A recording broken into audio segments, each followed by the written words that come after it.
Well, the winery started in 1984, and it was a culmination of efforts by my parents, my brother Tim, and Cathy and I. And in 1985, my parents the next year said, "Well, we're not going to spend our retirement money starting a winery, so you boys are on your own." So, and it also did include my other brother Bob. So there's the three brothers are partners in the winery. My brother Tim and I are partners in the farm, which a separate entity, but also just considered as one in a lot of ways. The Lemon Creek Fruit Farm, which has been Vineyards. here, has been here in the family on this site for since 1855. Wow. So this is our 163rd year of keeping the farm rolling. So. He's been the winemaker since day one. Really? So he's a 34-year... veteran of making wine, and it's amazing. I learn more every year than the previous. That's fascinating. Wow. Haven't learned your lesson, though. Just No, keep I on am. doing it, right? I know. I'm addicted to it, actually. One year you're going to get it right. Is that how that works? Well, actually, it wasn't our parents so much that started it. We kind of pulled them along with us because They had money. they had some money and we didn't have any money. So that was a big part of it. We were young and Yeah. capable and everything, but we needed a little financial help Yeah. back in the day. So, our reasons for getting into it were in the fact that from the farming point of view, we were growing wine grapes for other wineries, and there happened to reach a moment where there was just an overabundance of certain varieties, basically one variety of grapes, and that's what we were growing a lot of, as our neighbors did planted also. And so whereas the market was very, very good and there was a lot of demand, it went to no demand and just basically excess grapes. Our thinking at the time was that we would start a winery to utilize some of those grapes. And at the same time, we had really just begun our farm market and U-pick operation through the farm because we also grow apples, peaches, cherries, raspberries. And we thought that would be a pretty good draw because we wouldn't just be a peach stand on the road. We would be a peach stand with a winery, a tasting room. So, And those two things worked, especially in the beginning, worked really well. They still do, because people will come here to pick fruit, and then they'll walk over to the winery and try the wine, and they're totally surprised that we have the quality that we do. Or the reverse, they will come here for the wine, and then they'll walk out there, and they live in Chicago.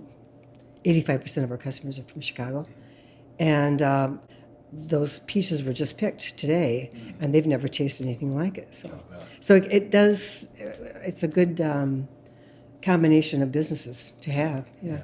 and the impact of starting the winery wasn't exactly what I anticipated anyhow, because as it really turned out, the farm market fed the winery as opposed to the winery feeding the farm market in the beginning. Wow, interesting. Yeah, so it was basically people were here to get fruit and pick fruit, and they'd say, well, would you be, because we actually ran both of the operations out of the same building here, the main tasting room, and we said, well, when they got done, would you like to try some wine? And, And their first thought is, you mean like rhubarb wine? What are you talking about? Yeah. Ouch. Well, Yes. or Concord for And sure. they're surprised. Yeah. And whereas actually we've never made a Concord wine or American grape variety wine. It's all French hybrids and French vinifera. And vinifera.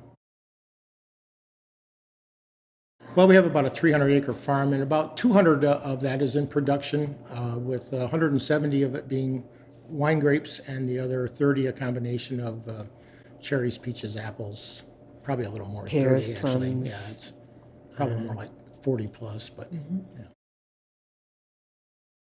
We sell a fair amount of our, because we have quite a bit of production, and we're basically about a 9,000 case winery, between 8 and 10, but usually lands at about 9. And so yeah, with our production, we do sell, supply a lot of not just local Michigan wineries, but out-of-state wineries as well. I think he was, and I know his father was. And I learned to go from the sweeter things to a nice dry red. Actually, we have learned a lot in 34 years. There's no doubt about it. And we've taken trips to Italy and France and different places, and our expectations are a lot higher than they used to be, obviously. But 34 years is a long time. You can learn a lot in that amount of time. Yeah, I was, and both, I think all of us were, the Lemon family were influenced by not only Tabor Hill, which is in the neighborhood, but St. Julian. And those were two of the wineries primarily that we were supplying grapes to prior to us starting the winery. We were the second winery in this area and the 15th winery in the state of Michigan. I'll go back to the influence of Tabor Hill and St. Julian, and Fen Valley, yeah, I didn't, to a lesser extent. to a lesser extent, yes. And so, having spent a lot of time primarily over at Tabor Hill, helping prior to starting the winery, learned a little bit about winemaking and the process there, and then just kind of dove into it with a little bit of guidance from, like I said, both Tabor Hill and St. Julian, directing me that first year, and didn't make any major mistakes then, and haven't made a whole lot of major mistakes since. But And you read everything you could yeah, get your hands so on. it's a little bit the school of hard knocks, but Yeah. it was a simpler time as far as varieties go. I mean, we were working with basically about 4 varieties initially. We now are working with 26. And our customer base was in 1980s, in the early 1980s, people from Chicago, if they had European heritage, people on the coast. But generally, there weren't that many people that actually drank wine back then. I know it doesn't seem like it was that long ago, but it was. Things have changed. Oh, things have changed a lot. And, people would come in and ask, they wouldn't even know what to ask for. Molly Pitcher Matus was something you impressed your girlfriend with, remember? So, yes.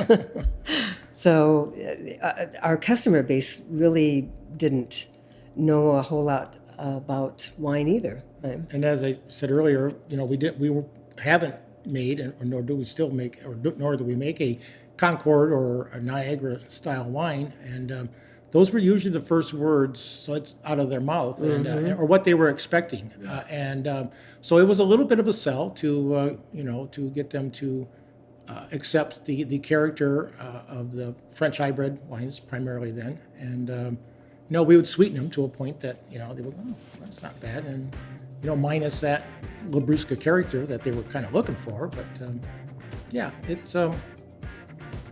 was a tough sell in the beginning.